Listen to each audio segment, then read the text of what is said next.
Frank's cook was counted upon as defense witness. Atlanta, Georgian, Wednesday, June 4th, 1913.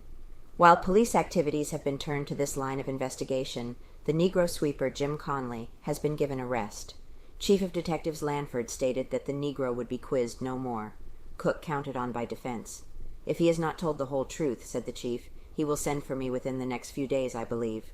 The cook is one of the 5 witnesses upon whom the defense has relied to prove that Frank returned home for luncheon at 1:20 o'clock the Saturday afternoon of the murder, and that he therefore could not have been in the office dictating the notes at the time James Conley, the Negro sweeper, said in his affidavit.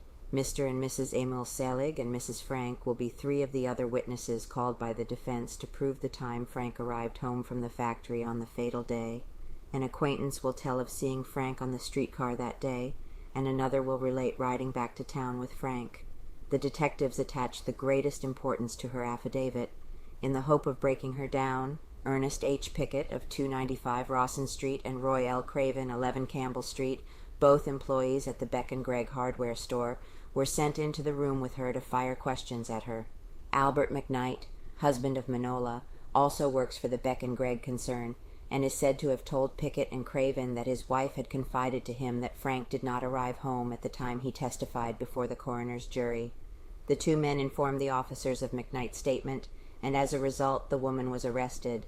She was taken first before Solicitor Dorsey, where she hysterically denied that she ever had made such remarks to her husband.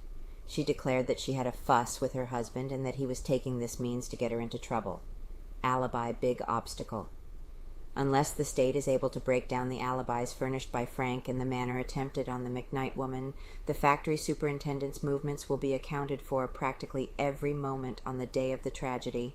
Mary Fagan entered the factory at about 12:05 in the afternoon.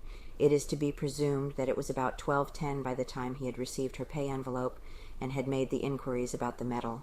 5 minutes later, Lemmy Quinn came in the building. He went to the 2nd floor, walked into the office, and talked to Frank. The circumstance the defense will be able to maintain precludes the possibility that Frank could have committed the crime up to this time. Mary Fagan was not in the office at the time, and the natural presumption would be that he had left and had gone downstairs. Quinn left about 12:20.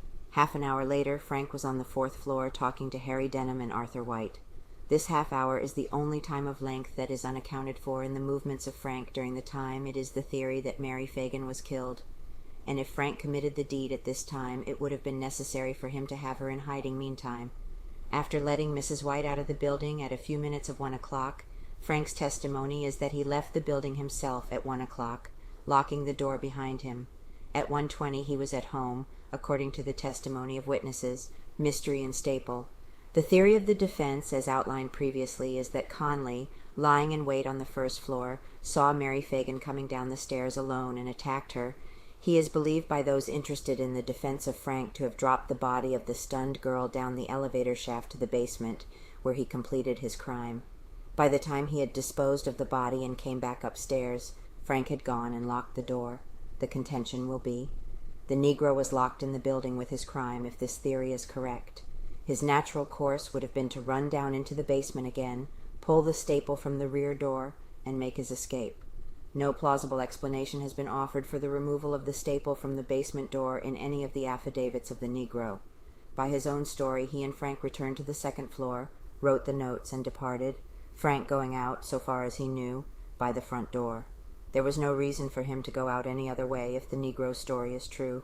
Accepting the affidavits of Conley, the detectives were at loss for a time to explain the pulling of the staple. Then came the affidavit of the woman, Mrs. Mima Formby, and the theory soon was evolved that Frank had pulled the staple later in the day so that he might remove the dead body from the building, place it in a cab, and take it to the house of Mrs. Formby, so that suspicion might be directed away from him. Counsel obtained. The theory of the police is made to appear improbable by the fact that such an action, if Frank was guilty of the crime, would only have served to direct suspicion more certainly at him. The theory presumes that Frank first virtually took Conley into his confidence by getting Conley's aid in disposing of the body when there was no reason he could not have done it alone.